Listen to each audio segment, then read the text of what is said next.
اللہ کریم نے مجھے اور آپ کو، ہم سب کو اس دنیا میں امتحان کے لیے بھیجا، اور اس امتحان میں جو صلاحیت ہمیں اللہ نے دی ہے، ہر چیز کا امتحان،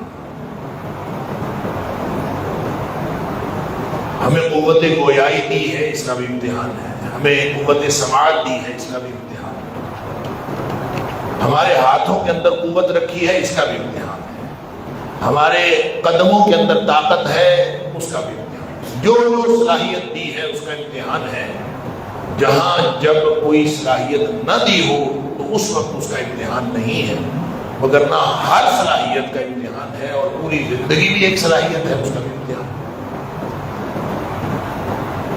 امتحان کس چیز کا ہے؟ امتحان اس چیز کا ہے کہ کون اللہ کی مرضی سے انسانی صلاحیتوں کو استعمال کرتا ہے اور کون اپنی مرضی سے استعمال کرتا ہے، بس اس بات کرتا ہے۔ ایک اللہ کی مرضی ہے، ایک ہماری اپنی مرضی۔ تو کون اللہ کی مرضی سے زندگی گزارتا ہے، کون اپنی مرضی سے زندگی گزارتا ہے؟ جس نے اللہ کی مرضی سے زندگی گزاری وہ بچ جائے گا، اور جس نے اپنی مرضی سے زندگی گزاری وہ پھنس جائے گا۔ کل امتحان کا فلسفہ اتنا۔ اب جب کوئی شخص اللہ کے لیے زندگی گزارتا ہے تو یہ کبھی نہیں ہوتا کہ وہ ان اصولوں کی خلاف ورزی کرے جو اصول اللہ کے رسول صلی اللہ علیہ وسلم نے زندگی گزارنے کے لیے۔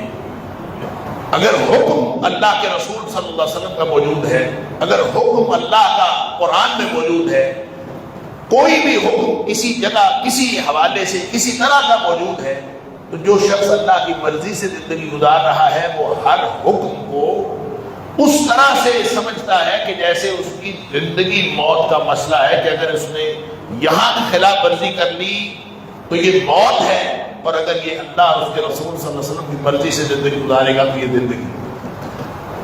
زندگی موت کا مسئلہ۔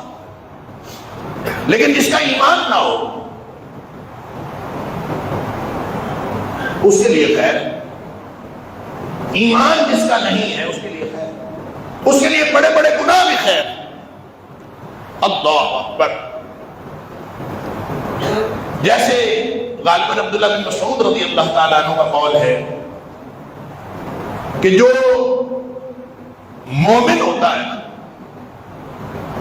وہ گناہ کے بارے میں یہ سمجھتا ہے کہ جیسے وہ پہاڑ کے نیچے بیٹھا ہے، اور جو ہی کوئی اس نے گناہ کیا تو پہاڑ اس کے اوپر گر جائے گا۔ اس قدر اس کو خوف ہوتا ہے کہ گناہ سرزد نہ ہو جائے، مجھ سے گناہ سرزد ہو جائے گا تو میرے اوپر پہاڑ گر جائے گا۔ مومن گناہ کے بارے میں یہ پرسپشن رکھتا ہے جیسے وہ پہاڑ کے نیچے بیٹھے، اور کوئی شخص پہاڑ کے نیچے ہو اور پہاڑ اوپر بالکل یوں کھڑا ہوا ہو، کسی بھی وقت گر سکتا ہو، تو اس کے بعد اس کے پاس گناہ کرنے کی گنجائش کون سی رہ جاتی؟ جبکہ کافر اور منافق اس کی گناہ کے بارے میں پرسپشن یہ ہے کہ جیسے ناک پہ مکھی بیٹھی ہوئی ہو اور یوں کر کے اس نے اڑا دی، مسئلہ ہی کوئی نہیں۔ گناہ کر لیا، مسئلہ ہی کوئی نہیں۔ کوئی کسی کو تکلیف دے دی، مسئلہ ہی کوئی نہیں۔ ظلم کر لیا، مسئلہ ہی کوئی نہیں۔ کوئی ہاتھ سے، کوئی پاؤں سے، اپنی صلاحیتوں سے، اپنی نگاہوں سے کوئی گناہ کرے، مسئلہ ہی کوئی نہیں، جیسے ناک میں مکھی بیٹھی ہوئی ہے خیر ہے، یا زبان سے